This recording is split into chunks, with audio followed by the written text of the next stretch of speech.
will start the meeting with public comment.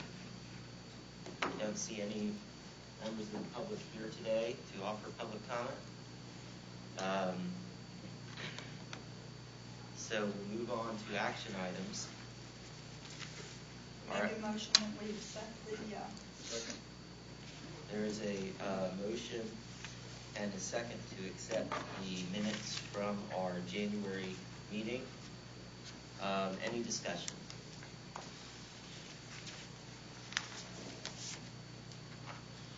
Okay, all those in favor, please say aye. Aye, the minutes are approved. Good morning. Somebody join us on the phone? Yes, it's Steve Palmer again. Hi, Steve. Good morning, Steve. Morning. How are you today?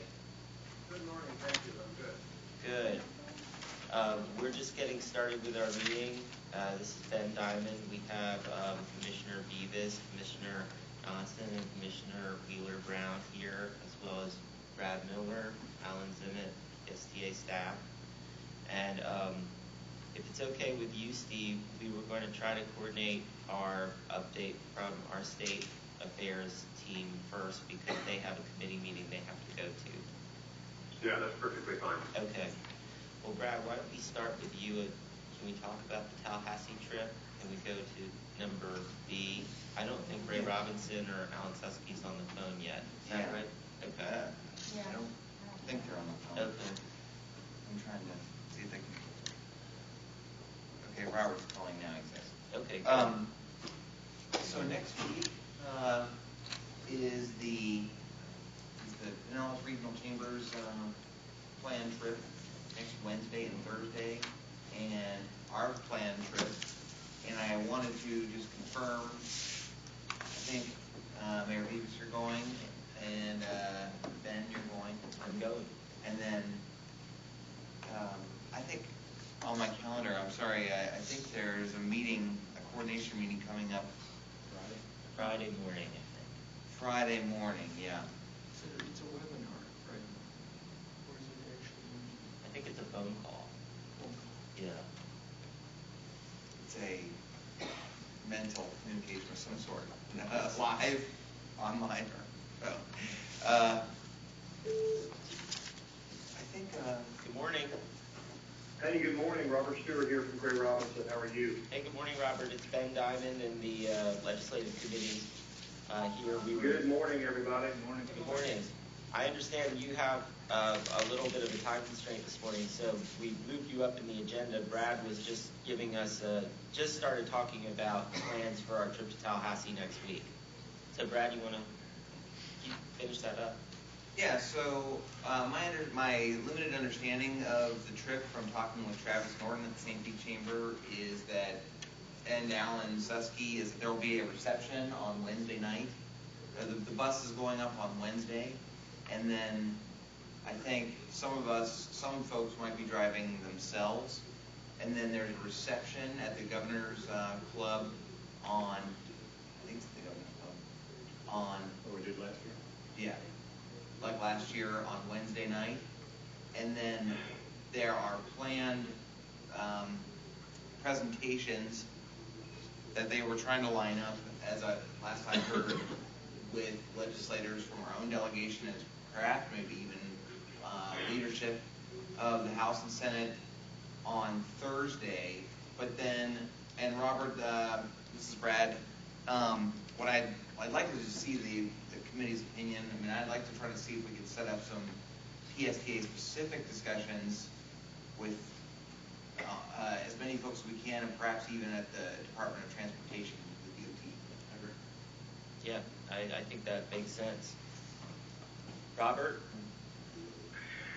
Yeah, certainly we can take a look at trying to set some PSTA specific meetings. I know, and Alan unfortunately texted me a few minutes ago and said he's not going to be able to get on the call this morning, but he and I talked earlier this morning, and he said he knew that from the agenda for the chamber meetings that y'all would be seeing every member of the delegation.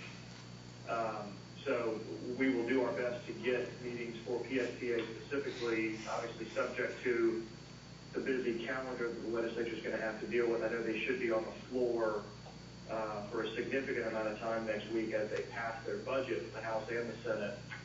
They're meeting today in committee, Appropriations Committee, House and Senate, to pass it out of those two committees, and then the budgets will go to the floors of the House and Senate next week for final passage, and that is not set hard and fast yet, but Tuesday, Wednesday is the most likely scenario for them to be on the floors doing the budget. So, yeah, subject to that availability, we can certainly reach out about some PSTA-specific meetings. I think the most critical, because we didn't get it last time, we'll be seeing Brandis because of the scheduling snafu that happened, not snafu, but just the crunches that happened last time y'all were up on the calendar. We'll want to get with Brandis, obviously get with the DOT. I think that'll be critical.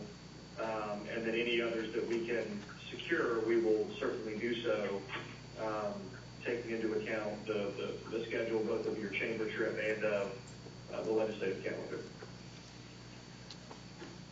Okay, Mr.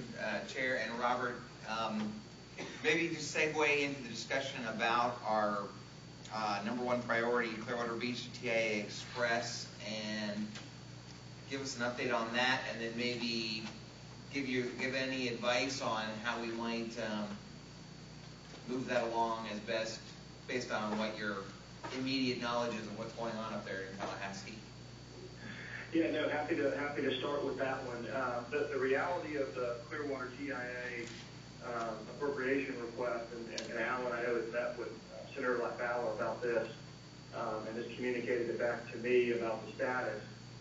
Jack wants to be helpful. I think the House wants to be helpful, but he has heard directly from the governor's office that putting something like that in the budget would be a prime veto target. And so he is trying to massage a way to get something funded for it, knowing that it could be a pretty prime veto target, and not wanting to have his budget hacked up again like it was last year. And so his suggestion, and I would put it out to the board for your discussion, his suggestion, and I think his desire, is to, modeling our success with the BRT, work the department and have him be our lead in working the department on the Clearwater TIA, so that he doesn't put a line item in the budget that just gets vetoed anyway.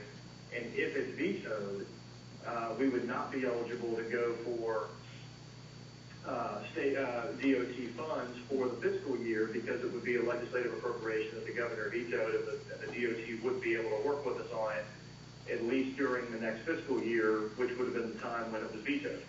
And so that's his suggestion, is let's keep the pressure on in terms of legislative discussion, make sure the DOT knows that this is a serious project for us, but not put ourselves in a position where the governor, looking for easy line items to veto, picks this one out and then freezes us for another year by not being able to work with the department. So that's the latest intel on that particular priority. And if that changes, we'll obviously let you guys know, but that's the latest and greatest on that priority. Well, Robert, thanks. That's very helpful information, and let's have some discussion on that now that you've brought that to our attention. Let me open it up to the committee members to see who wants to start. Anybody have any comments? I have some thoughts, but... I mean, I think the input that he just gave is, why put it on there only to be shot down and then not be eligible to get funding? We were successful with the DOT, and if we can have them, backing it, I think that's the way we went up last time was, if we can't do it this way, then what's the alternative to get the funding from the DOT? And I think at the last meeting, I don't remember who it was, brought up TIA also, that, and I don't know how we approach that to get funding from them, from Tampa International. Other comments? Well, Robert, I guess the question in my mind would be, would it be possible for you or someone on your team to meet with or have a conversation with somebody from the governor's office about this issue? I mean, I understand you're sort of hearing it from Senator LaFalla, and it might be helpful just to, I I mean, just to make the case directly to the governor's office and hear what they say. I only say that in my mind because I think of the governor's number one priority as being the jobs issue, and this, I'm interested in how you guys are talking about this issue up there. I mean, in my mind, this proposed route is directly tied to tourism in Pinellas County and getting people to and from our number one tourist destination, which is the beach, where we have a lot of people working. And so it seems to me that there could be a way to message this that would at least put it in the wheelhouse of what the governor is talking about. Do we know the context of I what? think, Go ahead. go ahead. No, please go ahead. I'm sorry. Well, I was just curious, I mean, when you talk to Senator Latvala, I mean, do we know the context of why the governor's office, is indicating that they would want to veto it based on what particular premise and why? No, and what I was going to say is I think a firsthand account of that is timely, and one that we ought to get from the governor's office now that we have that new information. And Alan and I discussed, Ben, you're spot on, and we discussed that very thing this morning of, well, now that we know that, I think we need to get it firsthand and try to see the governor's office and message this in such a way that they understand the importance of it to tourism, the importance of it to job creation and sustainability at the beach, because we want people to have good experiences when they come to Pinellas County and go to Clearwater and fly to TIA, and the more good experiences they have, the more likely they are to come back and send their friends. And so, I think there is a message there that needs to be clearly relayed to the governor's office, and also give us a chance to get to hear firsthand what they did or didn't say to Senator Latvala that caused him to have this concern. And so, I think that's a homework assignment for us, immediately. Okay, because that might help us make a decision as to the right strategy. Yes, Commissioner Johnson. Yeah, Robert, this is Bill Johnson from Clearwater. I believe this was on our city's legislative agenda, and that would mean that Pete Dunbar and Martha Edenfield were probably involved in that, and they are very close to Jack as well. So I don't know whether there's been any networking there. Not that I'm aware of, but I know them both very well, and I can reach out to them if they haven't got them. Okay. That's a great suggestion because you're right. Pete and Jack go way back. So. Yeah, the city of Clearwater has been spending quite a bit of time recently on trying to figure out how to reduce the congestion going to the beach. And of course, if we can get people to ride in an express coach from the airport there, it would be better than just having all these rental cars going to the beach and then parking there.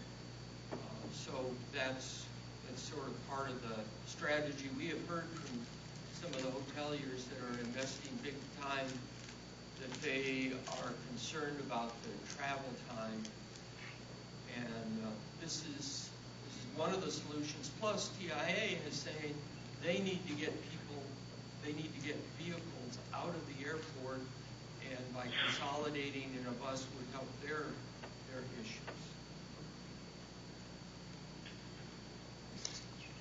Yeah, Brad. This is just another thought.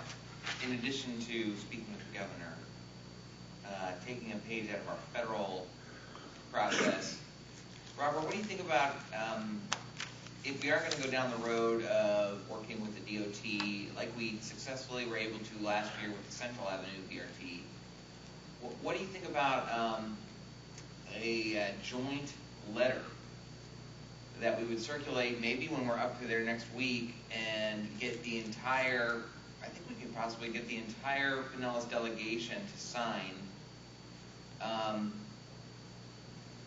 don't know, either addressed to the DOT secretary, or probably the DOT secretary, I would assume, or maybe the governor, but get a letter of support that would speak to the support that this has, this broad support that this has in the legislature, but wanting to work through the DOT process. Something like some kind of letter like that. That seemed to work well in Congress. maybe that's a vehicle to just kind of show that this is Senator Latvala and others support this. Yeah, no, I think that's something that we absolutely ought to look at, and it would be a more formal approach or a more formal version of exactly what we did with the BRT. And I think that, the formalities up here, I think, can sometimes be very important and very impactful. And so given the lead time of the early session, I mean, let's assume that we confirm everything that Senator Latvala has told us as it relates to the governor's office and where this project might stand if we're sitting there at the end of the day in the budget, then we don't want to go that route. Certainly, I think the fact that the session is going to end in early March instead of mid-May, we've got a little bit of extra lead time, and those formalities can be quite impactful, putting together a packet or a dossier of letters and support and saying, look, this is a project that we know the legislature supports because we have it written here. We know it's one of the projects that the community supports because we have that written here. And hey, department, help make this happen. Hey, governor, help make this happen. And I think that can be very helpful. Hey, Robert, this is Ben again, and I like that idea a lot, Brad. I think that's a good idea.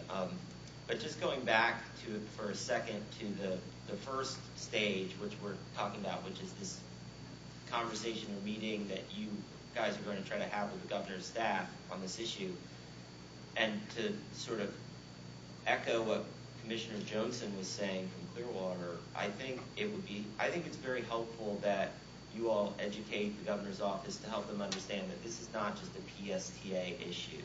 And we have letters from, and do you all have these letters? I mean, we've got letters from the Beaches Chamber, the Clearwater Chamber, the St. Pete Chamber. I'm trying to think who else I've seen letters. Pinellas County, City of Clearwater, Pinellas County. Airport, St. Pete. I mean, I think it might be helpful for you when you have that discussion with the governor's office to go in with a whole packet of materials of support from the community that shows that this is not just a PSTA project. And do you have all that, or can we get you that? Did we lose you? Oh, no, I'm back. Sorry, Okay. I put myself on mute because I was walking through a crowded area. That's all right. No, I think the question was, do I have all those letters of support already from some of the places that have sent it? Was that your question? Yes. Yeah, I think I have some of that. The more I can get, the better. And even if it's duplicative, let's send it again so we can have it all in one place and start putting together that dossier. Okay. Well, can we do that, Brad? Yeah. Can you get that all up to Robert? Yeah, Robert, I'll get you that this week. And I also think that Commissioner Johnson's idea of talking to Pete Dunbar is a great idea because obviously Pete, being one of the governor's special counsel or special lawyers on a bunch of different issues up there, I think it's important that if we could help get Pete to be involved, that would be great. Okay, so it sounds like our tentative plan on that issue is for you to talk to the governor's office with all that information and then report back to Brad sometime, hopefully this week, about that conversation. And then once Yeah, that's right. Okay. Yeah, that's right. And it actually segues into the other half of the conversation that Alan had with Senator Latvala, which is where he said, again, his preference is, let me focus on the TD issue, and that probably is the next one on our agenda anyway.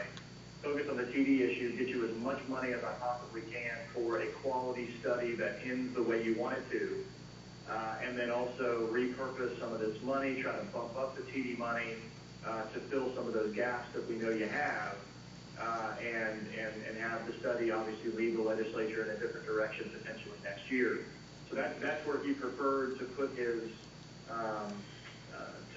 focus, and that was reflected, I think, in the initial Senate budget, which is actually, like I mentioned earlier, up for consideration today in the Appropriations Committee, where we have $200,000 as a placeholder for the study, and the House has taken the $8 million or thereabouts in returned funds on TD and repurposed those back into the system to where I think we end up with Brad, if I was looking at those emails right earlier yesterday, correct me if I'm wrong, but it looks like we get a pretty significant bump in the formulaic distribution under what is currently proposed in the Senate budget. So that's where he prefers to put his time and priority. That's a little bit of an update on the TD thing as well. The House doesn't have the same TD situation in their budget. They don't have the repurposed funds. They don't have the study. But it's early, and as long as we get into conference, I feel pretty good about having a happy ending there. Yeah, if you're okay switching gears a little bit to that.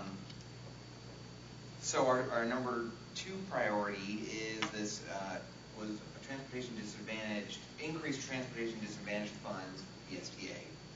Johnson is a hard advocate for this.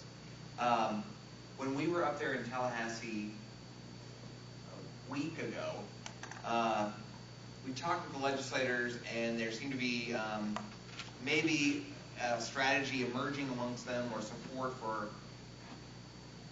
or concern that a direct earmark to Pinellas County from what TD funds to our county alone would probably be also ripe for a veto. So maybe doing a study of the way in which funds are allocated across the state. There seems to be a bias toward allocating funds to rural counties as opposed to urban counties, even though, like our county, like Miami-Dade, the vast number of trips and demand is in the urban areas because that's where the people live. But Senator LaValle took that, and as Robert just said, in his budget, he put in $200,000 for just such a study, and that's great. Additionally, and Robert, you can correct me, maybe this is in the House, but I thought it was the Senate version. There was a substantial increase in the amount of formulaic allocation of TD funds, to the tune that PSTA looks like we're going to be getting about $500,000 more as it currently stands, or about a 24% increase, which is outstanding.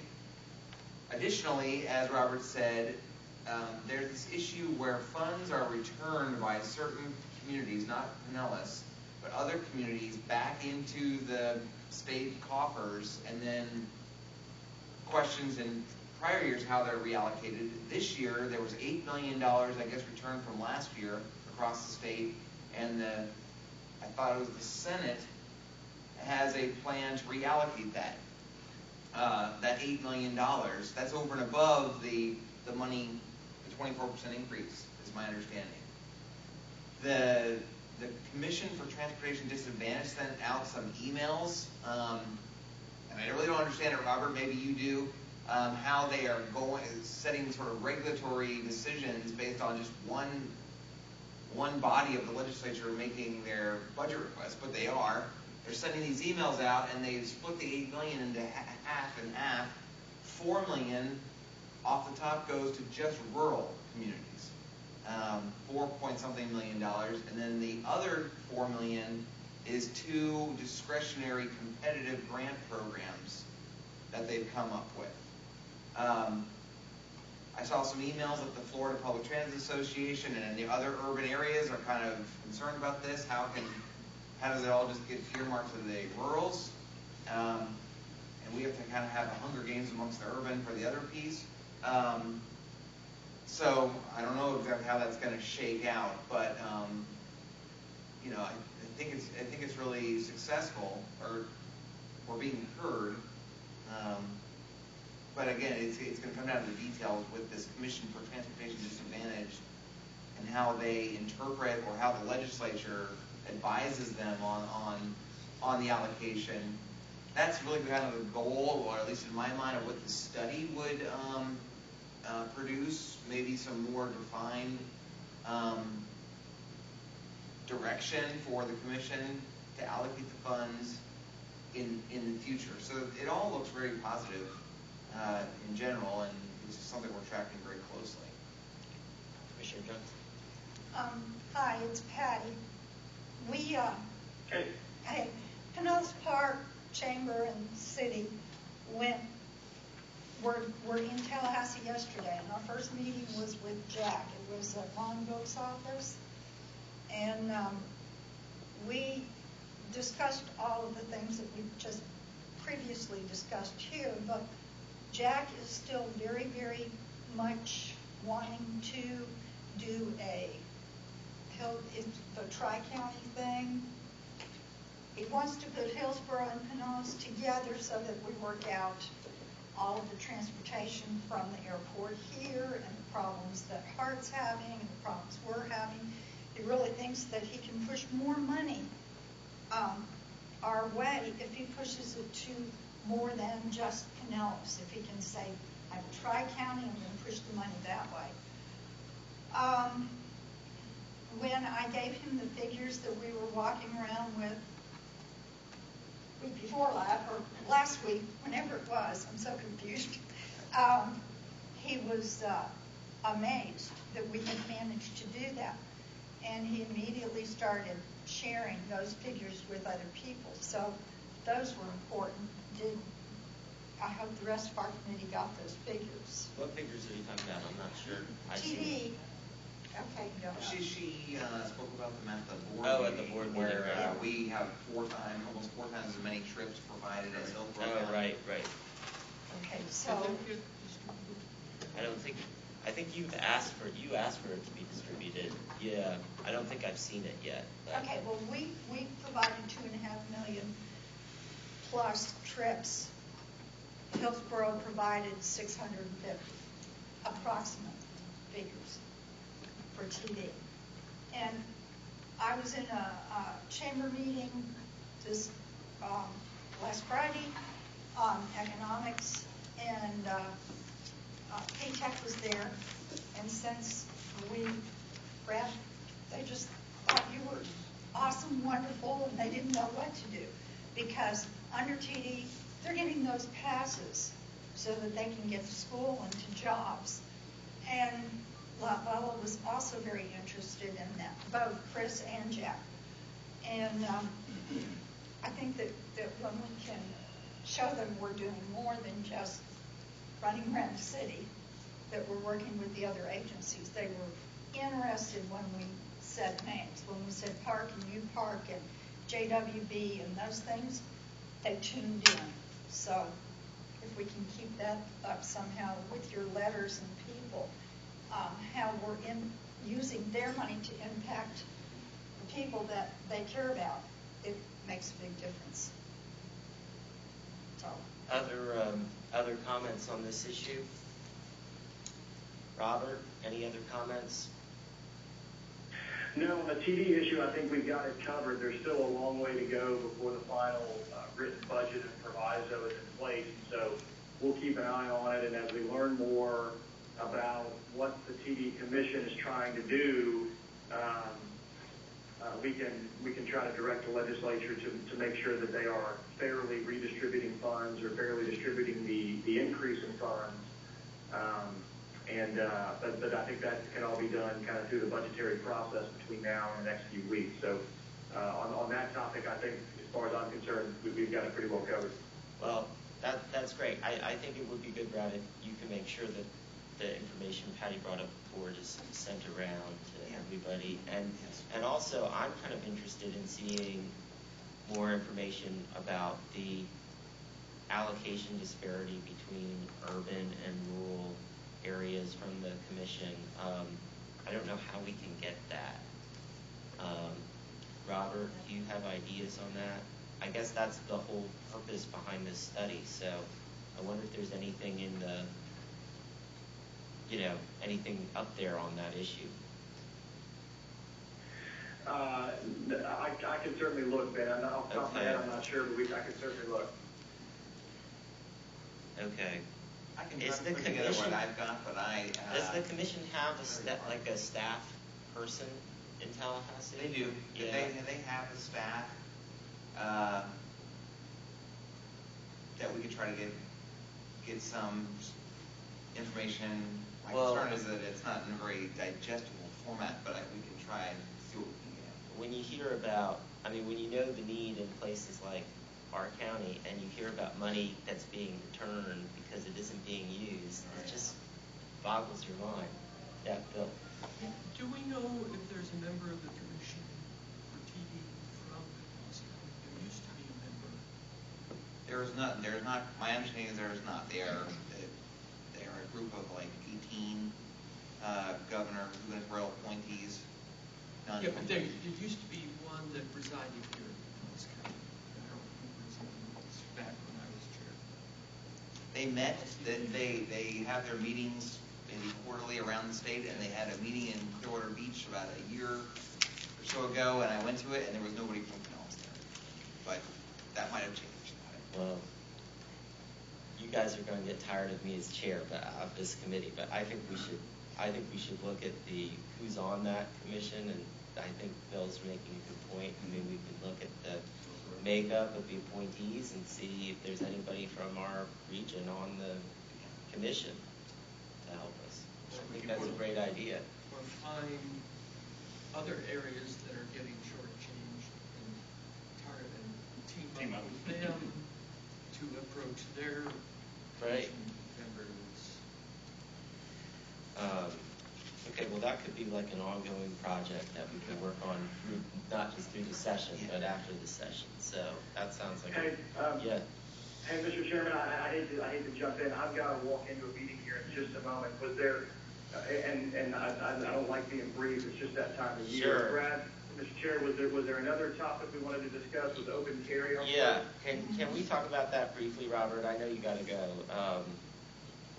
What happened in our last board meeting, just to give you the background, is 2 or 3 commissioners on PSTA brought up their questions and concerns about the open carry legislation and how it might impact transit and safe transit in Pinellas County.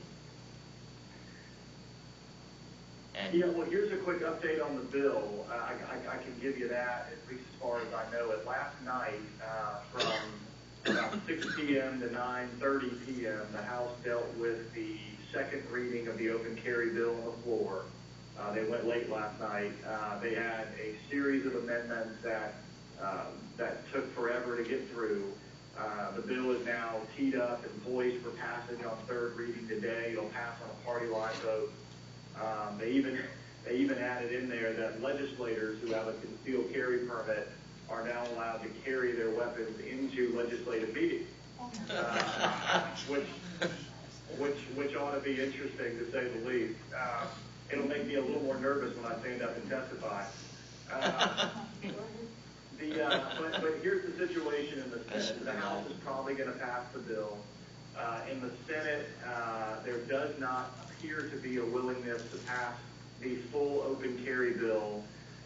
Next week, there are 2 Judiciary Committee meetings where the senator who chairs that, Senator Diaz de la Portilla out of Miami, has signaled that he might be willing to hear the bill if the Florida Sheriff's Association amendment is considered and passed by the committee. And just by way of background, the Florida Sheriff's Association last week came out with an amendment that they proposed in the House Judiciary Committee. It failed, but they are pushing it now in the Senate potentially. And what that amendment would do to the bill is it would strip the bill of open carry, but it would fix all of the criminal penalties for accidental display of the concealed carry permit. One of the arguments being made by National Rifle Association and the Sportsmen of Florida is that the pro-gun lobby is that, we've got people who are being criminalized for, taking off their jacket to pump gas, and they've got their concealed carry permit on their hip, but they forgot it was there and they took off their jacket. Whether or not those are actually happening in terms of getting arrested for something like that, I can't speak to, but the Florida Sheriff's Association amendment would basically decriminalize an accidental display in any way, shape, or form, but even put into the law a presumption of innocence when it comes to an accidental display, which is hard to come by in the criminal statutes, but it would not allow full open carry. All of that background is to say a full open carry law is, I think, unlikely to pass the legislature this year, barring a significant change. And they may be able to pass that other one, but Matt Gaetz on the House side, who's running the open carry bill that'll pass today, has not shown a willingness to go in that direction. He wants open carry, period, full stop. And so the House and Senate are not in the same place on this, and my guess is nothing passes. But I could be wrong on that, and at the risk of being on the record here, I will couch it by saying that's always subject to change. But today, if I was a betting man, I would say that nothing ends up passing, and if anything does pass, it would be the watered down version. Okay. Any questions for Robert on that issue? Okay, wait, Commissioner Johnson. I'm sorry. Was Mr. Zinnick going to talk to us about what currently is, but maybe we don't need Robert for that? Yeah, let's let Robert go, because it sounds like he's got to go. Thanks, Robert. Robert, thanks for all your help, and I know you'll be in touch with Brad later this week. You got it, guys. Sorry to have to bail on this, but great to be a part of the team, and we'll stay in touch. Take care. Well, since we're talking about the gun issues, Alan, do you want to talk about the questions that were raised at the meeting? Have you had a chance to think about some of those questions? I don't have the answers today. Okay. I thought I was here just to talk about the Well, you are, but lobbyist issue. And maybe Commissioner Welch requested I put a memo in writing, so okay. my goal is to have that done in the next by the end of the week, early next week. Remind us what you're working on. The question that Commissioner Welch asked me to look at was whether the present statute would allow any exception for PSTA-owned facilities, including buses. Okay. Or if somebody with a concealed weapon. Putting it another way is, would somebody with a concealed weapons permit be allowed to carry their weapon onto PSA's facilities or into a PSTA bus? Okay. So you're looking at that issue, Brad? Right now, I checked with our operations staff. There are signs on the buses that have a picture of a gun with an X out next to the drink and the hamburger. And the operators are trained as part of their training to report anyone showing a weapon. They're not supposed to. Our rule right now in place, subject to whatever Alan's analysis is you're not supposed to have a weapon on the bus. Okay. And this came up a year or so ago with regard to carrying a weapon on the PST's property, and I believe what we told PSA at the time was if somebody had a concealed weapons permit, we couldn't stop them from having it in their vehicle parked on PSA property, but we could prevent them from walking into a PSA building with their weapon. Okay. So what we didn't look at though a year or so ago was whether somebody could carry it onto a bus. Okay. So. Okay. Well, thank you for giving that your considered judgment. So, okay. So I think we've got through the state issues. Are there any other state-related issues we need to talk about? Yes, Bill. Are we going to try to share our issues with the rest of the folks going on? I'm glad you brought that up because I had that on my list too. Oh, No. I think that's a great idea. I have put down here talking points, but I think if there's a way we could distribute to everybody going on the chamber trip, maybe through Travis Norton and the staff of the Clearwater Chamber, our legislative agenda for PSTA. That way they will know what we're trying to do up there. Does that make sense? It makes Okay. complete sense. That's already been done. Oh, we've done it. Okay, that's great. Okay, the, good. The joint chamber group will have our legislative priorities included prominently in their packet. Great. In addition, I think I'm planning on putting together a standalone PSTA packet that will, after getting with Robert and Alan and finding out when our DOT meeting is, and etc., we'll have our own sort of more detailed talking points on PSTA. And I think if we can't get, I mean, I know you'll follow up with Robert on trying to get these separate meetings, like with Senator Brandes, but if we can't get separate meetings scheduled, I guess it's sort of on us when we're up there to corner these legislators and in the midst of the discussion and at least ask a PSTA question or raise our priorities. I think a sit-down meeting would obviously be better. Anything else on the state issues? Okay. Steve Palmer, you've been so patient.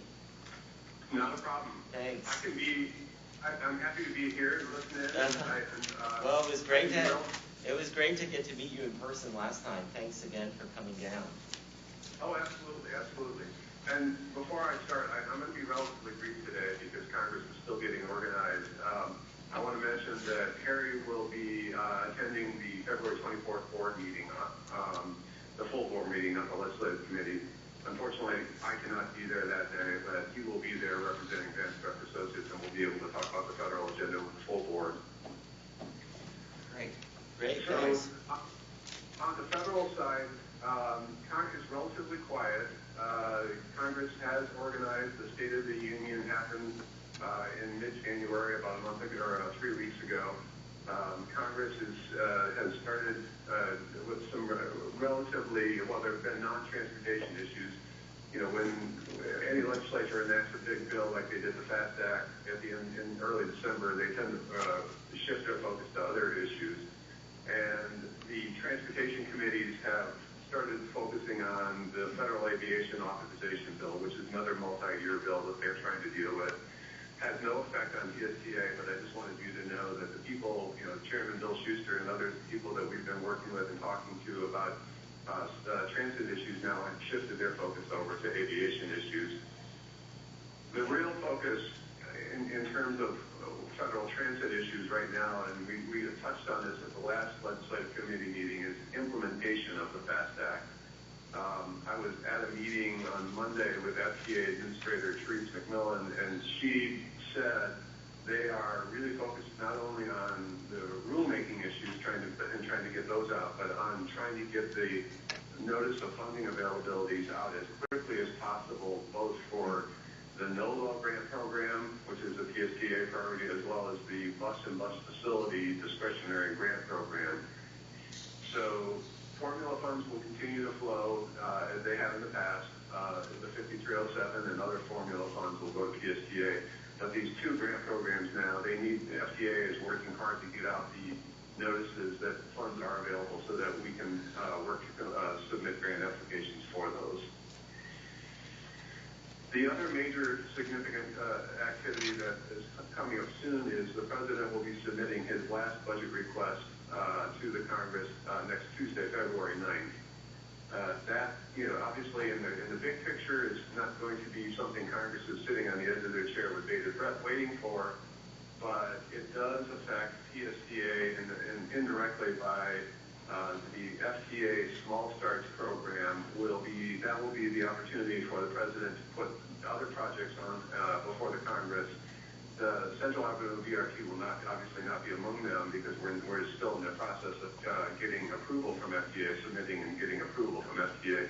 But how Congress treats those small starts will affect how, you know, where our project then can fit into the funding queue when we submit our proposal.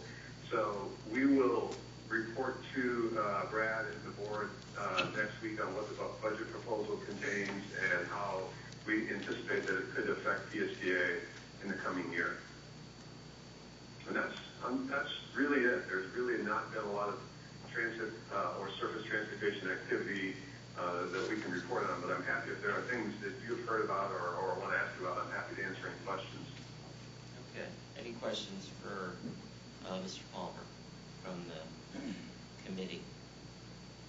Brad. Thank you, Steve, for that update.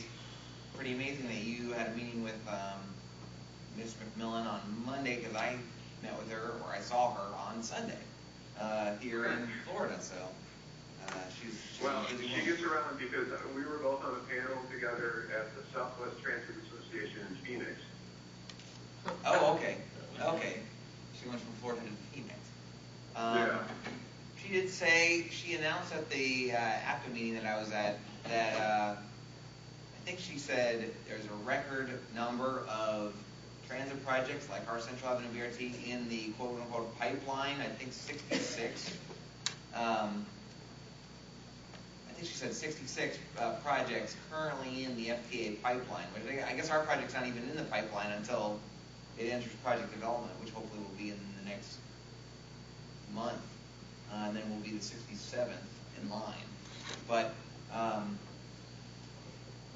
overall, she was very positive, and like you say, they're still sort of taking a victory lap that they actually have a transportation bill for the first time. Although there was a lot of discussion about not calling it a victory necessarily, in that it's about half of what I think, not even half of what the transportation group exactly wanted, but at least it's something. If we could just talk a brief moment about the February 24th presentation to the PSTA board with the legislative committee sort of advising on how you think best to present that to the board.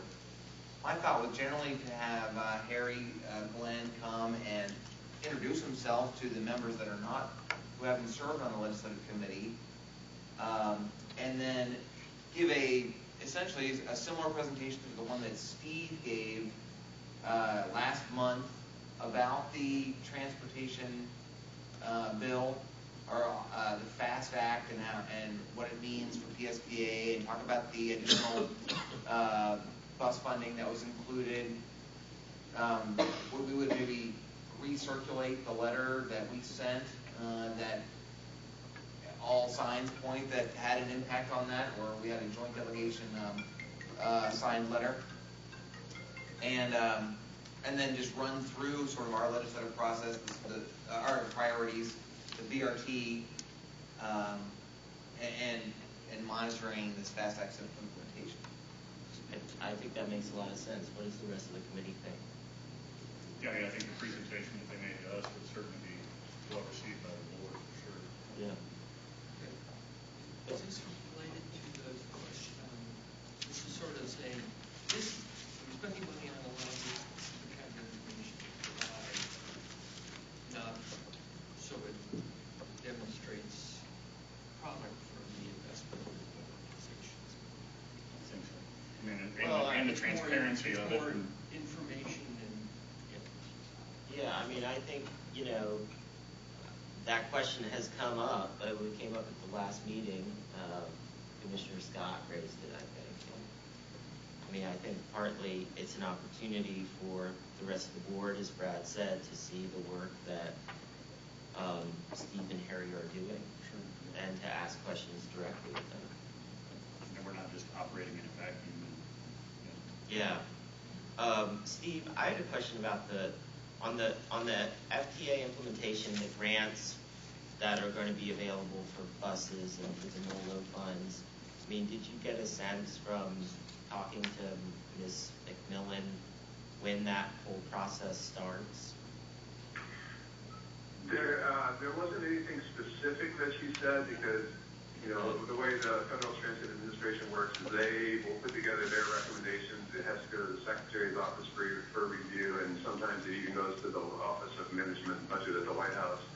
So those are things beyond her control. But I would envision, since, to be honest, this is an election year, they're going to want to get grant notices, awards out for, well before the election. So I think the grant announcement, the solicitations will come out, I would imagine, if not February, certainly in March.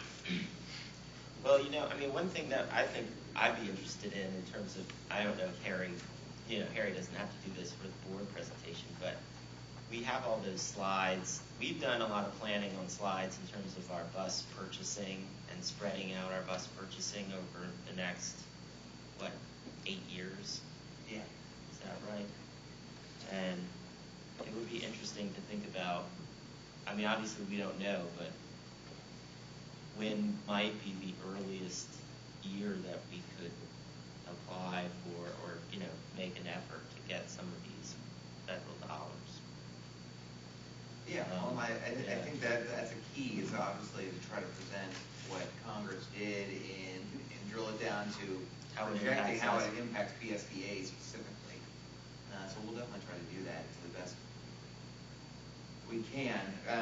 Ms. McMillan and the other federal officials, of course, announced that they're leaving. They'll be out of a job November 2nd.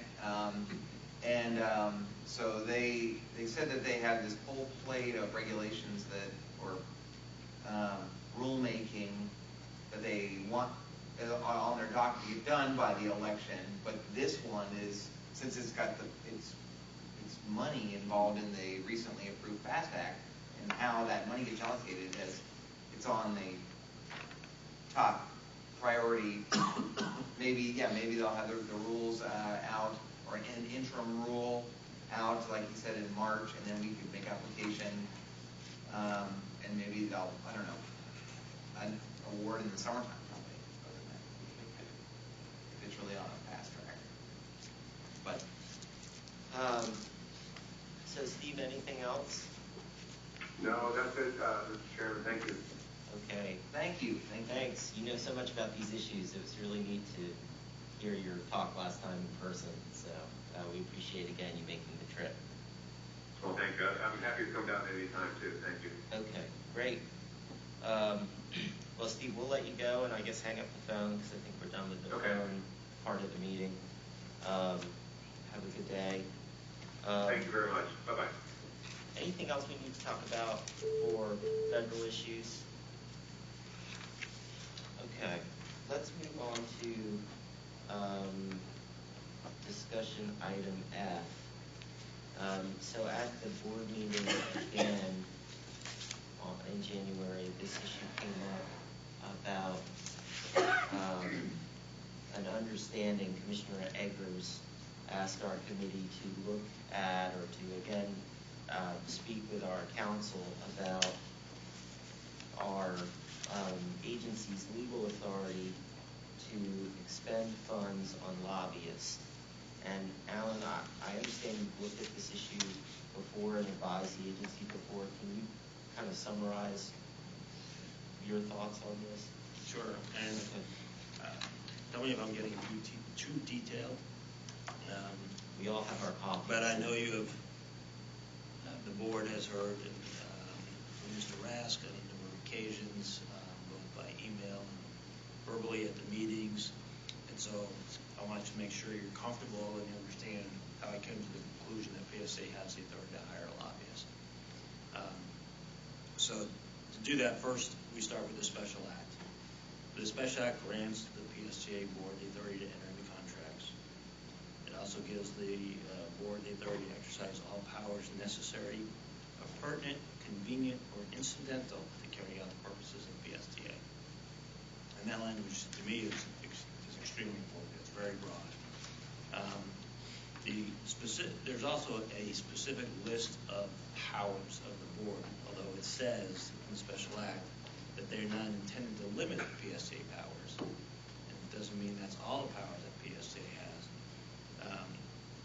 But some of those specifically enumerated powers include making contracts of every nature, to execute all instruments necessary or convenient to conducting PSTA's business, to do all acts necessary or convenient for the conducting of its business in the general welfare of PSTA, which of course would be determined by the board, to contract with other governmental agencies and accept gifts, grants, or loans, and to contract with consultants for any purpose, including financing of the transit system. Again, these are very broad powers that, in my opinion, include contracting with a lobbyist. It's interesting, the Attorney General has said that a county has the authority to hire a lobbyist by virtue of its home rule grant of authority.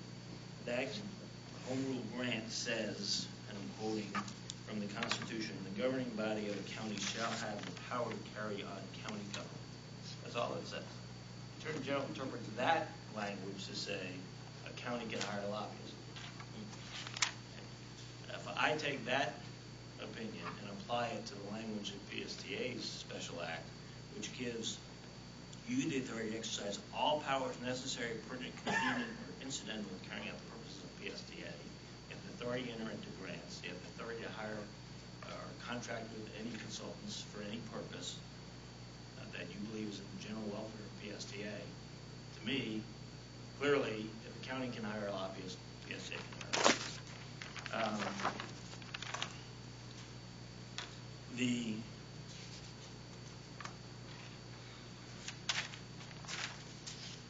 addressing the Attorney General opinions, and if any of you have read the 16-page memo and parts of it that Mr. Smith put out for Hart,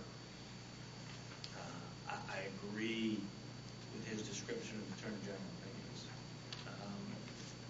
The Attorney General back in the, and understand how Attorney General opinions are. We call them Attorney General opinions, and you've heard people get up and speak about them as beyond the issue opinions.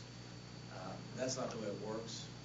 They have an opinion section. They have lawyers, young lawyers. They have, in this case, a female attorney that oversees that section.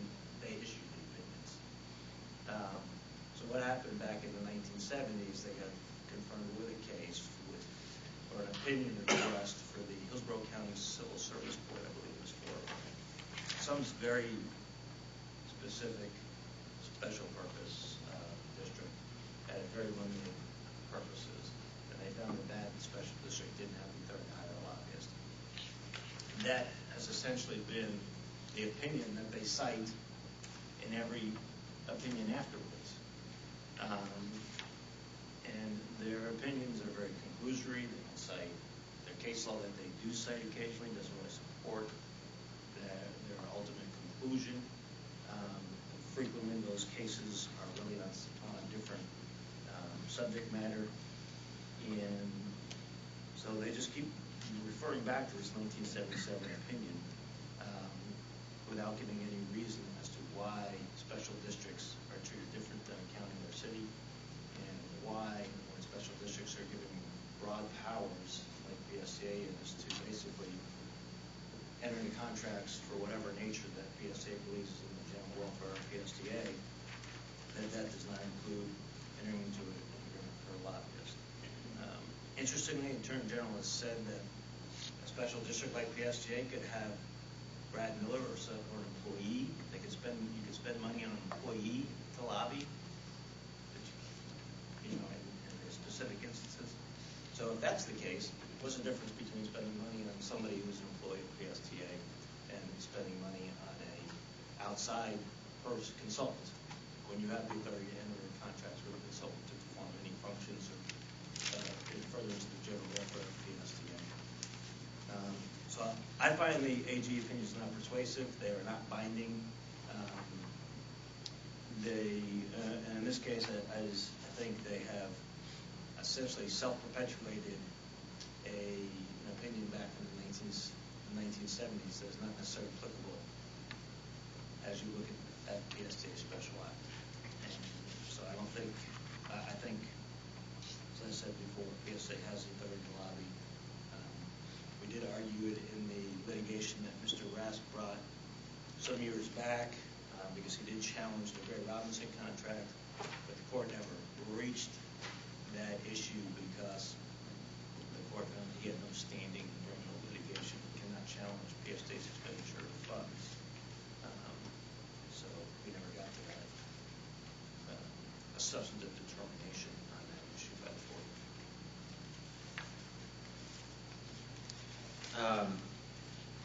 I could certainly go into more detail, but I didn't think you wanted the 16-page. So maybe you could just really briefly summarize the conclusion. I understand Mr. Smith, the general counsel for Hart, just looked at this issue and wrote this memo, and I've read it. I don't know if the other committee members have had an opportunity because it's pretty dense, but can you just summarize for our committee's purposes where Hart has landed and maybe talk a little bit about how that might impact your analysis? Okay. Hart was created under what's called a general law, which is a statute you can find in the statute books that allowed for the creation of regional transit systems. So their statute is a little different than ours. Our special act was patterned after the statute that Hart was created under back in the 1970s when actually the CPTA was first created, which is the predecessor to the PSTA. So their statutes are similar, but in actuality, PSTA is granted more powers than Hart is. The David went through a very detailed analysis of all the Attorney General opinions and some of the cases that they cite, which date back to 1919. And so they even predate the 1968 Constitution. And spent much time basically coming to the same conclusion that I did, based upon similar language that granted the Hart Board powers to conduct Hart's business. Again, little differences are is that the PSTA Board actually has greater powers, broader powers than the Hart Board does, because the special act that created PSTA is actually broader than the Hart statute is. But so that's what David spent much time looking at all the Attorney General's opinions, went through them very thoroughly. If he really needs help getting to sleep at night, you might want to pull it out and read it. But he did a great job of really analyzing all of those, but he came to the same conclusion that I had come to. Questions for Alan on this issue from the committee? Brad? Mr. Chair, so all of the PSTA committees like this committee are designed to provide assistance to the PSTA board, right? And as you all heard at the last meeting, there were some questions raised, and then Mr. Rask has sent some emails in this regard. Hart, I guess Mr. Rask, or I don't know how it came up at Hart, but Mr. Rask got that email, got that copy of the memo that the Hart legal counsel provided recently. Correct me if I'm wrong, but the questions come up whether PSTA needs to apply to ask its legal counsel for a similar memo. I think what Alan just described is in this is already an opinion in writing as part of a 2012 lawsuit by Mr. Rask that we defended successfully, that where he articulated everything he's just said here. So it's not exactly a memo, an opinion memo, but it's already our position. Well, and the question for this committee is, what would be your guidance as far as further action? Well, I mean, I think that the direction I heard, or the question I heard Commissioner Eggers ask in our last meeting was that we get some clear guidance from counsel on this issue. And I mean, I just heard it. I think we all just heard it. And I think maybe what we do is go back to at the board meeting and we have our legislative section on the agenda. We ask Alan to summarize that opinion for the full board, or alternatively, I guess we could just refer the board to this committee's minutes and the documents in the minutes so that they can read them, and then if other board members want further information, they can follow up with Alan directly. I mean, what I'm hearing is that the special act gives the broad, that our counsel is telling us that, and has told us for a while, that the special act gives the agency the authority to spend money on lobbyists. I mean, in my mind, the issue now is not really a legal issue. It's a business issue of, does the commission feel like they're getting the value out of the engagements? And, but that's based on what I'm hearing from Alan. So. And that essentially is a determination is what they're doing in the general welfare of PSTA. And if you decide that it isn't, then you shouldn't do that expenditure, just like any other expenditure. So, I mean, I guess, I don't know, Bill, what do you think? Just to look on the other side. Yeah.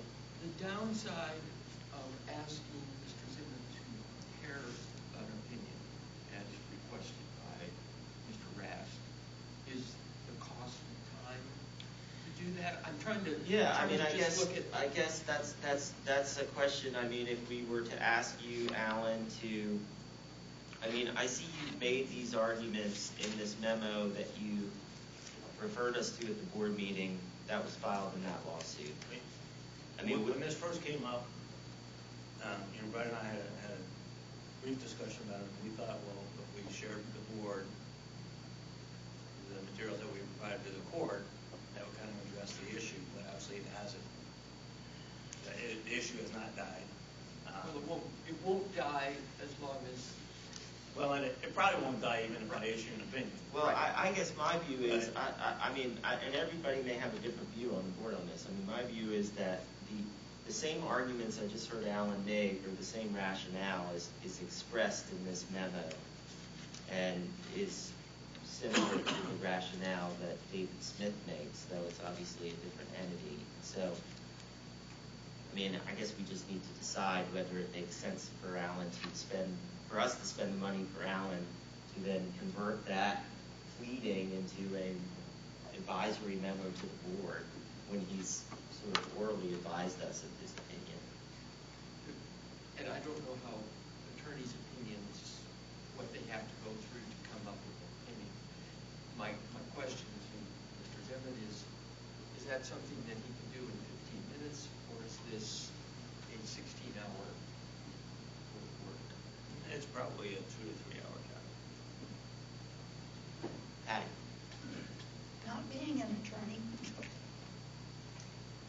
is it possible, and realizing that any time that this sort of thing happens, that a certain person questions, would it not be better to just say, here's the deal, we can have one if we want it. If we don't, period. In a written opinion is what you're saying. What I'm saying is a one-sentence deal. Commissioner Eggers asked, can we have a lobbyist? And our attorney researched, yes, we can, period. Because anytime you give somebody ammunition, they fire back.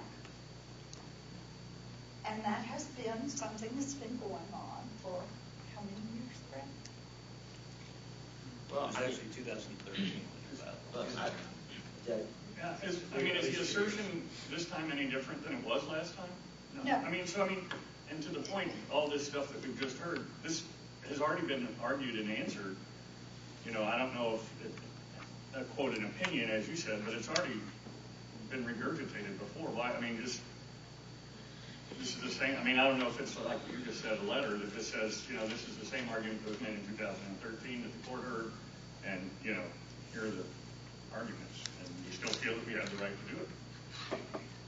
It might be. There's nothing that excludes us from having a lobbyist. As you said, it's very broad, and there's nothing that excludes us from hiring anybody, whether it's a lobbyist or what it is. There's no exclusions. Right, there's no exclusions whatsoever. It might, I'm certainly happy doing either way. I can present the same opinion that I just presented to you at the full board meeting for everybody to hear. I don't think that's going to satisfy Mr. Rask. It's probably not going to satisfy him if I put it in writing. Okay. Well, I'm indifferent. I'm fine with it at the board. It's on record then. I'll leave it to the other committee members to weigh in on this. Mr. Chair, I would recommend that I would put together a cover memo that for your the item on the agenda where we're talking about the legislative committee, that would include a copy of Mr. Smith's Hart memo, the few pages from the 2013 lawsuit response, and a summary, some minutes from this meeting that we just had with Alan, and then when you get up, you can call on Alan and give us another summary. Okay. I'm fine with that if the committee is okay with that approach. So what you're really recommending to the board is that in lieu of doing what Mr. Eggers requested, we don't think the expenditure of the funds to pay for our attorney is warranted. Well, I would, in lieu of what's already available. I would just characterize it just a little differently. I think we are doing what Mr. Eggers requested. I think Mr. Eggers requested that we have a discussion to the point where with our lawyer, to the point where our committee was satisfied. I mean, and then bring to the board our lawyer's opinion. And I mean, if the board would like the attorney for the agency to articulate these thoughts in a different format in writing than the format he's already put it in writing, I have no problem with that. I think that's a great way to phrase it. Great way to phrase it. Okay. Just And remember what you said. And we'll put it that way, and we'll see where the discussion goes. So anyway, but it's an interesting issue, and I appreciate Alan, you taking the time to look at it and study it again. Well, and add to that, I think it's interesting because this board is dynamic and ever changing, and Mr. Eggers is new to the. I think everybody needs to feel comfortable that we're acting absolutely within the laws that govern us. And as he said, and I agree with him. I mean, he said, "I hope we looked at this before, and we have." Yeah, right. I mean, this stuff. These issues predate when I joined the board too, so I think our contract with Ray Robinson goes back to 2011, or 2012 maybe. So anyway, and obviously it's worth looking at because it is public money, and we want to make sure that it's being spent appropriately. And again, in my view, the issue is really, are we getting the work product out of these engagements that we feel like we should be for the amount of money that we're spending. So, okay, that was a good discussion. It's 10:15. We're 10 minutes ahead of schedule. Future meeting subjects. So I put 2 items on there just to keep on your radar screen. So in March is the annual APTA legislative conference in Washington, D.C. on March 12th and 13th, March 12th through 15th. I believe that Chair Garden Rice and Vice Chair of this committee, Janet Long, are already planning on coming with me. But it's a good opportunity in Washington to kind of deal with a lot of the issues that Steve Palmer talks about federal transportation policy and funding. We'll have a meeting with FTA, probably some meetings with our congressional delegation as well. So let me know if you're interested in coming to that, and we can try to organize that. Second bullet on the list is that, just a reminder, speaking of lobbyists, we are in our last year under our 2011 contract with Ray Robinson. That was a 5-year contract. And so the plan that this committee reviewed last summer, when we extended them for the final year, was to, as quickly as possible at the conclusion of this state session, legislative session, probably not like the day after, but probably sometime after the governors sign approve the budget, etc. Whatever happens from that, we would issue a procurement for a new government affairs team at the state level, and then come back to this committee with a recommendation as pretty quickly, so that whoever is selected is available to advise us and the committee well in advance of 2017 state session. Try to get that in the window, get the procurement and get the new team on board, if it is a new team, by the summertime, so that they can help us formulate our plan for the future. Brad, I'm sorry, can you go through the timeline again on how it would work, the procurement? When would you anticipate we would do it? Right, so our thought is probably in April. The state legislative session ends in March, scheduled to end in March. Assuming they end on time, probably in April we'd issue an RFP for government affairs services to represent PSTA. Conduct the procurement similarly to how we conducted the federal procurement last year. and bring back a recommendation to this committee, and then you would discuss that recommendation, and then make a recommendation to the PSTA board probably in June or July. And then we would start quickly meeting with that state team, formulate, to draft a set of an agenda for the state, the 2017 state session, and try to stay on the calendar that we used this year, where you adopted a state and federal legislative priorities at your August meeting. Try to hit that deadline. The August meeting is when PSTA board would adopt its 2017 priorities, both in state and federal levels. So the August board meeting is when we would plan to adopt our legislative priorities. For next year. The June or July meeting is when we would plan on selecting the government affairs team. Okay. And the April meeting is when in April is when you anticipate the RFP will be issued. Yeah. Okay.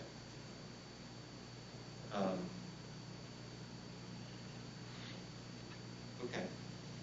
Let me just throw one additional sort of wrinkle in there. On Monday, this past Monday at the HART board meeting,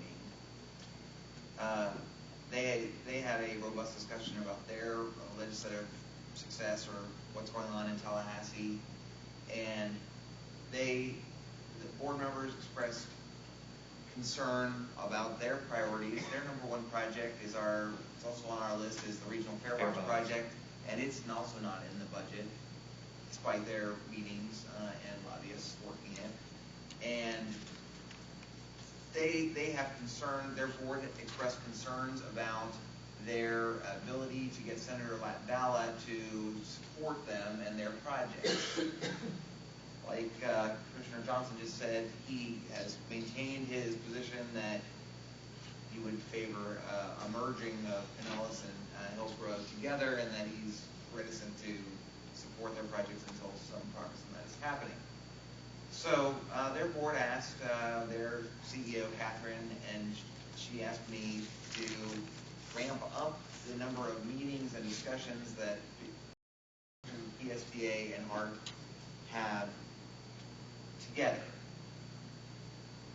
In addition, we're going to be having a number of joint meetings with PSTA and the Pinellas NPO. And we're working very hard to have these different partnerships and reaching out to these groups. But the purpose of meeting needs to have a purpose, I think. So one idea I had, this is only a 24-hour, and my staff knows these are daily occurrences for me, so it's not formulated perfectly yet, but perhaps we could have a joint meeting with HART, and maybe maybe have a joint approval of a joint legislative agenda, state legislative priorities with HART, PSTA and HART, sometime in the August time frame, that we could see what we agree on, and sort of take joint action on a joint priority list, as a Tampa Bay Transit priority list, something like that we would at least orchestrate this request for a joint meeting of the two boards around what we can agree on regional transportation priorities to the legislature, or maybe even in Congress. So, any reaction to that? Bill. I had down on your other business too, because I heard the comment on the phone about Senator Latvala. And I'm wondering, and I have lousy ideas and the board shoots them down all the time.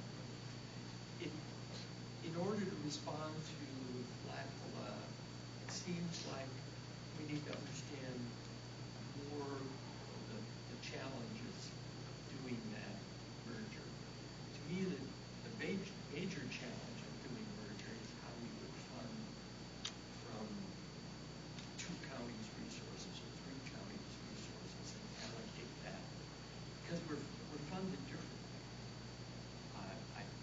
And just to understand how that process would work, not that we're going to do it, but just understand how that would work, might be a place to start. And I don't know quite how you would start that study or that understanding. The counties are very different. Analysis of this, like they're built out county. Hillsborough has a core area. I guess they actually have one type of core areas. There's USS, there's downtown, there's Plant City. You asked for reactions. Sure. Reactions. Other comments? I mean, I like the idea. I think that what needs to first happen, and what you're saying, Brad, does that, is we at least start to act on certain things as one body, with the heart and the. I mean, to me, short of somebody mandating that we merge, I don't see Heart and PSTA voluntarily merging. I think, and I don't know that he maybe physically wants them to merge. I think maybe he wants, an American and a National League that function as one, for the betterment of the area. And that I think we may have had this conversation, I don't recall where, maybe I had it directly to the MPO, but, to look that we're one entity. The buses look similar, people don't know, when you come from Europe, you have no idea what a PSTA and a Heartline is, but if they're very transparent, people don't realize that they're two separate systems. As I think I've mentioned this before, when I go to Chicago, I don't know how many different systems I'm riding through, and as I understand, you are in some cases riding, but you don't know it. I think that's more what he's leaning towards, and I think what Brad has indicated is a way to do that, when we start working on particular items, together, and show unity on that, and if we agree. That sounds like what you're saying. It gets us towards what I think Jack ultimately wants, is kind of a unified team. And I think that what he's saying is that that he is able to say in Tallahassee, well, this regional district is working on, when someone flies into Tampa, they're going from Tampa to the Downs. And we know that right now there's Downs is you've got 1,000 or 5,000 horses hanging out in a different region, but you had to go to this region, you came to this one. And while they were there, they ran down to Clearwater Beach and had a good time. And so this whole region is working together, and that's why I want to appropriate more money to that region. So that the chamber and St. Pete and they're going to go down to the Dolly. And how are they going to get there? Well, they're all working together. And that's his thing. And I think it's similar to the relationship between PSTA and the Jolly Tribe. People don't know. They don't know that they're different, but they completely are different animals. But to the average rider, they know they can get from here, here to there, and they don't really care what it's called. We're over at the fair next week, but they came in over here. We're working together. We're taking people where they need to go.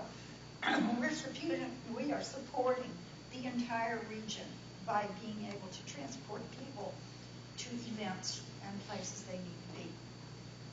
We're the brand. We're what's making it happen. Bill? The thing that I remember, though, is that Senator Blackwood thinks that there is savings for consolidation. He has that perception that But I thought they already mandated 2 studies, and it didn't indicate that in general. And his perception still exists, or he is still articulating that perception. So it may not be real, but the perception is real. I think there are really 2 issues here. First of all, I think we're doing a lot more cooperation with HART, which is great, which we've all talked about in prior meetings, joint executive committee meetings. I mean, one issue is the actual administrative merger of the agencies. The other issue is, what can we do short of that? That's not going to happen immediately, to provide the perception and the reality that we are working together with HART on joint priorities, right? Even if there isn't an administrative merger currently contemplated. So, I mean, I think it's a very neat idea. I think we're already sort of doing it with the fact that we have the regional priority on our legislative agenda. And we have that regional priority section. Obviously, those are ideas that we support, that Hart supports. I mean, we'll have specific things for Pinellas County that we're going after, but I think it's a neat idea. Did we ever get the report? I never got it, the merger studies, but we can maybe ask Cassandra or someone to send it out. So we have some time to sort of noodle on that, I think. But can we just go back for a second to the timeline or the tentative timeline for this year? I'm just wondering if it might be possible, and if it's not, that's fine, but things always end up taking a little longer than you think, and last year we had this issue of, or maybe it was a year or 2 years ago, I can't remember, where certain people felt like the legislative agenda came out late, or came to the board late, and so we want to be early and not late. And since we have this RFP to do, and that's always a dynamic process, I just wonder if there would be a way we could do this all a month earlier. I mean, if the session ends at the end of February, is it possible to issue the RFP in March? And then, yeah, I mean, it's possible. Whether we could get a I mean, in my mind, these firms, I mean, I know there's still work going on after the session, but assuming that the session ends on time, at the end of February, I guess everybody wants a vacation, but we have work we need to do. I mean, we have to put our agenda together, and if they're interested in helping, they'll submit a proposal based on our timeline. I mean, yeah, I mean that. But I don't want to stress anybody out. You know, I mean, I know there's a lot of staff work in doing these, and I just don't want to lose them. Lose Gray Robinson or Alan Suski before the dust is settled on whatever we're doing with our priorities. But issuing the RFP, lose them. You mean what? Like that they wouldn't be available to? Well, I kind of. This is my opinion. Yeah, that sure. if we actually went down the road of actually selecting a new firm that wasn't those two guys, and would they be motivated to continue? I see what you're saying. I think issuing the RFP sometime in March would be perfectly fine. For the deadline, and then selection process after the session is over is the goal. And to try to get it done as quickly as we possibly can, or at least give ourselves some more cushion.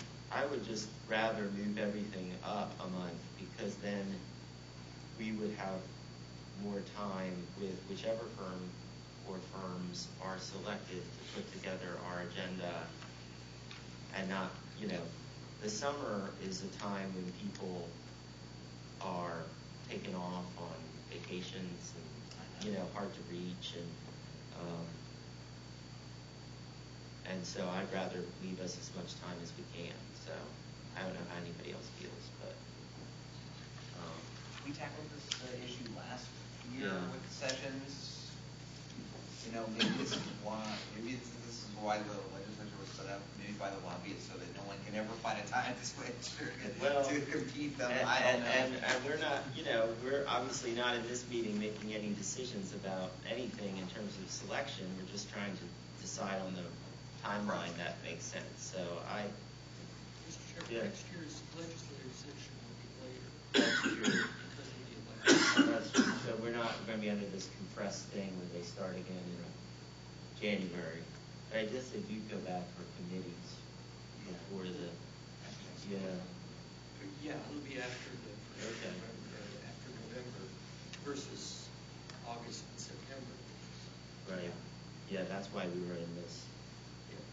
pinch this time. Okay, that's right. Okay. All right. Well, I mean, I guess my preference is that we do it sooner rather than later in March, you know, if we can, and then we'll have, you know, more time to sort through the selection process and then the agenda, putting the agenda together. So, okay. Is there anything else we need to talk about, other business? Bill, Doug, Patty, Lisa? Lisa, this was your first meeting, Yes. committee meeting. Yes, it was. All right. We're so glad to Very interesting. have you on our committee.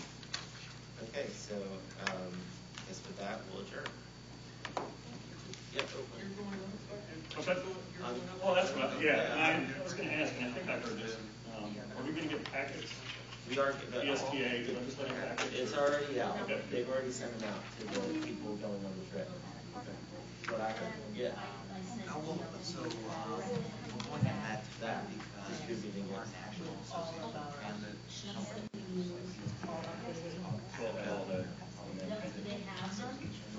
and that's their, annual legislative meeting is at that time. Yeah. You know, like, So they'll have it, there's they'll National be League of chamber will have it Cities. to help They push it have to their flow. company. I'm they have going their on the company. bus. I think I don't it's know the if you same guys time.